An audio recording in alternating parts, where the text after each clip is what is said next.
य सलक्ष्मणाय देव्यै च तस्यै जनकात्मजायै नमोऽस्तु रुद्रेन्द्रयमानिलेभ्यो नमोऽस्तु चन्द्रार्कमरुद्गणेभ्यः। गंगायै नमः, सुरसर्यै नमः, भागीरथ्यै नमः, भुवन पावन्यै नमः।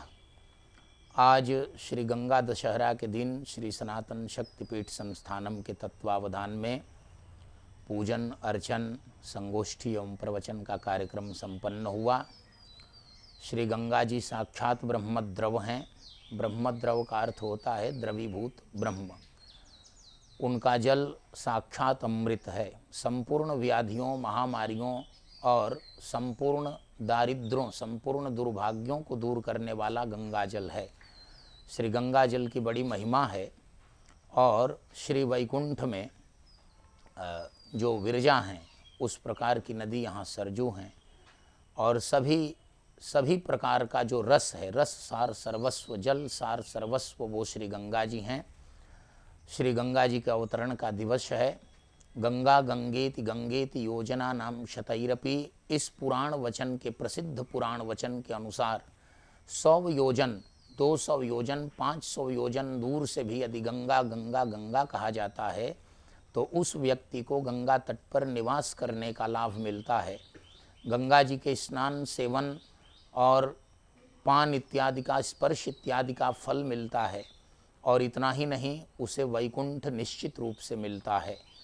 स्नान के समय प्रतिदिन गंगा गंगा गंगा या गंगे इस प्रकार से स्मरण करने से श्री गंगा जी किसी भी जल में सन्निहित हो जाती हैं, आ जाती हैं, उनका आवाहन हो जाता है। कभी कभी हर हर गंगे शब्द का भी प्रयोग हम लोग काशी इत्यादि में करते हैं। इसका अर्थ है, पुराणों में, श्रीमद् रामायण में लिखा है, श्रीमद् वाल्मीकि रामायण में और अन्य शास्त्रों में, पुराणों में वर्णित है। भगवान शिव की 2 पत्नियां हैं और पर्वतराज हिमालय की 2 बेटियां हैं। जो बड़ी पुत्री है उनका नाम है गंगा, जो छोटी पुत्री है उनका नाम है पार्वती। दोनों का विवाह भगवान शिव से हुआ है। श्री गंगा जी भगवान शिव के जटा में सिर पर निवास करती हैं और पार्वती उनके अर्धांग वामांग में निवास करती हैं। यस्यांके च विभाति भूधर सुता देवापगा मस्तके। ये देवापगा श्री गंगा जी हैं। भगवान श्री वामन के नखाग्र से ब्रह्मांड कटाह जब विदीर्ण हुआ और उससे श्री गंगा जी प्रकट हुई, श्री ब्रह्मा जी ने उन्हें अपने कमंडल में रखा, भगवान शिव ने अपनी जटा में रखा। और श्री भगीरथी ने उन भागीरथी गंगा जी को इस पृथ्वी पर प्रकट किया, भूप भगीरथ सुरसर यानी। और उन्होंने महर्षि कपिल के द्वारा भस्मीभूत अपने पूर्वजों के तरण तारण का उन्हीं की आज्ञा से, शास्त्र सम्मत विधा से श्री गंगा जी के जल का स्पर्श कराया।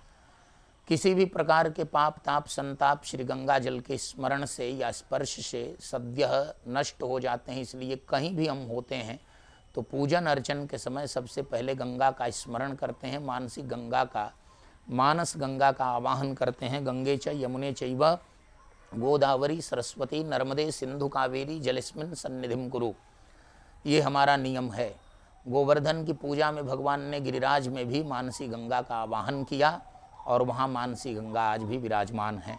एक उदाहरण है। इसलिए गंगा के स्मरण के बिना, दक्षिण में दक्षिण की गंगा हैं, गंगा गोदावरी संगम, गंगा कावेरी संगम, गंगा कृष्णा संगम। भारतवर्ष, भारतीय संस्कृति, प्राचीन सनातन शास्त्र एवं प्राचीन सनातन संस्कृति, ये सर्वत्र गंगा की संस्कृति है। गंगा का एक और अर्थ यहाँ कह देना समीचीन होगा, उसको ध्यान में रखना आवश्यक होगा।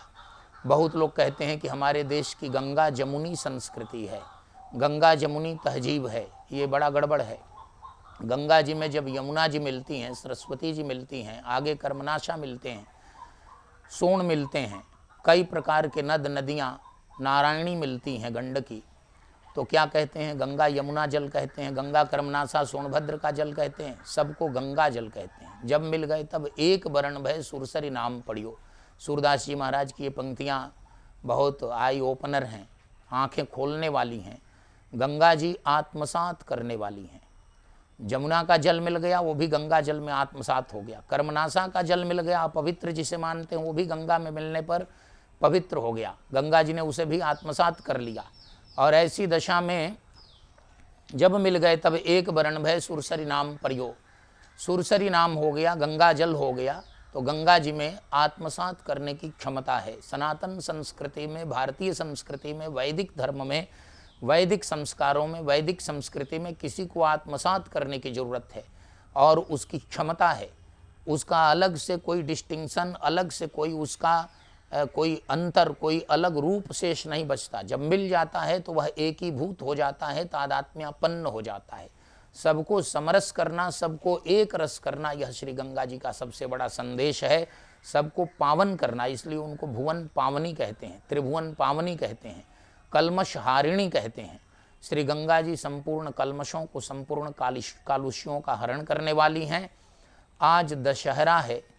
दशहरा शब्द का अर्थ होता है जो 10 पापों का हरण करे। 10 पाप का अर्थ है जो हमारी 10 इंद्रियों से पाप संभव हैं।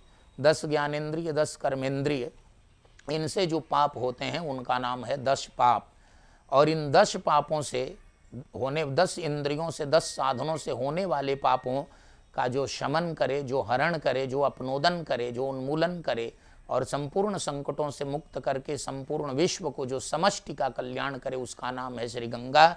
श्री गंगा दशहरा पर संपूर्ण समष्टि के उत्कर्ष के लिए, उसके सौभाग्य के लिए, उसके आनंद के लिए और उसके लौकिक पारलौकिक मंगल मांगल्यों के लिए हम ब्रह्मद्रव माने नारायण स्वरूपा श्री गंगा जी से प्रार्थना करते हैं। हर हर महादेव।